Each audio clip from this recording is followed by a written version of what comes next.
ज्यादा तेज रफ्तार है इसकी।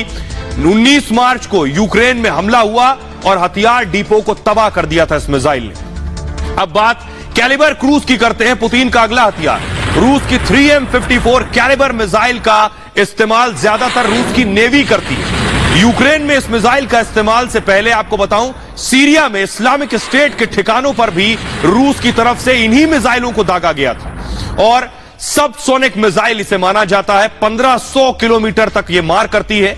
जंगी जहाज पनडुब्बी से इसकी लॉन्चिंग संभव है। यूक्रेन में इमारतों को इसने निशाना बनाया है। पुतिन का तीसरा हथियार देखिए, इस्कंदर बैलिस्टिक मिसाइल। रूस की कम रेंज की बैलिस्टिक मिसाइल है। इसे कहा जाता है रूस के पास इस्कंदर के 7 या इससे भी ज्यादा दरअसल वर्जन है। इस्कंदर एक रोड मोबाइल मिसाइल है, यानी इसे एक आर्मी ट्रक पर रखकर एक जगह से दूसरी जगह ले जाया जा सकता है। यह इसकी खासियत है। परमाणु हथियार लादने में सक्षम है।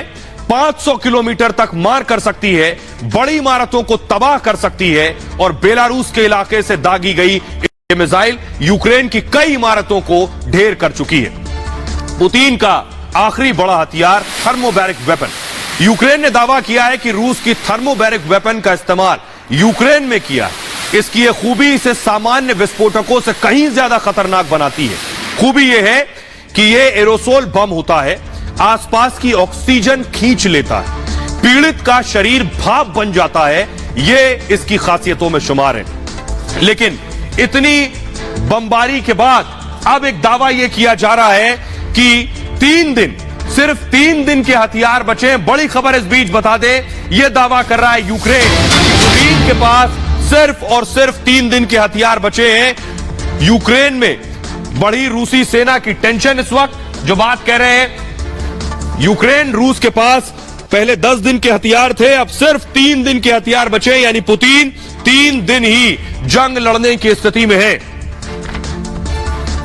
तो क्या यह प्रोपेगेंडा है या सच में पुतिन के पास अब हथियार नहीं बचे, हालात बदल चुके हैं?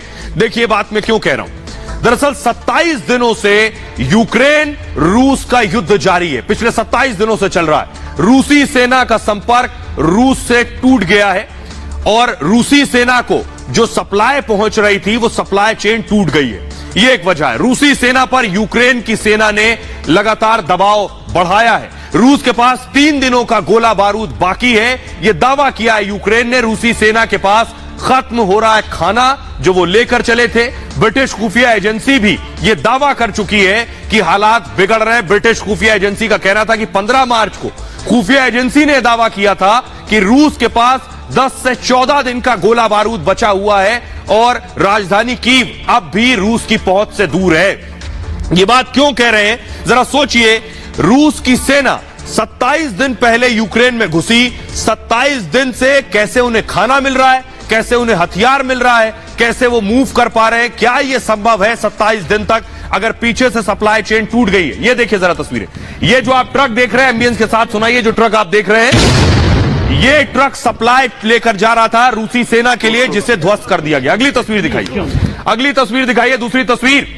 ये आप देख रहे हैं जो ट्रेन, ये सप्लाई लेकर जा रहा था। अगली तस्वीर दिखाइए, ये हथियार लेकर जा रहा था, लेकिन इस ट्रैक को उड़ा दिया गया, यानी सप्लाई के सारे रास्ते, नेक्स्ट पिक्चर, सारे रास्ते ये देख रहे हैं, सारे रास्ते खत्म कर दिए गए।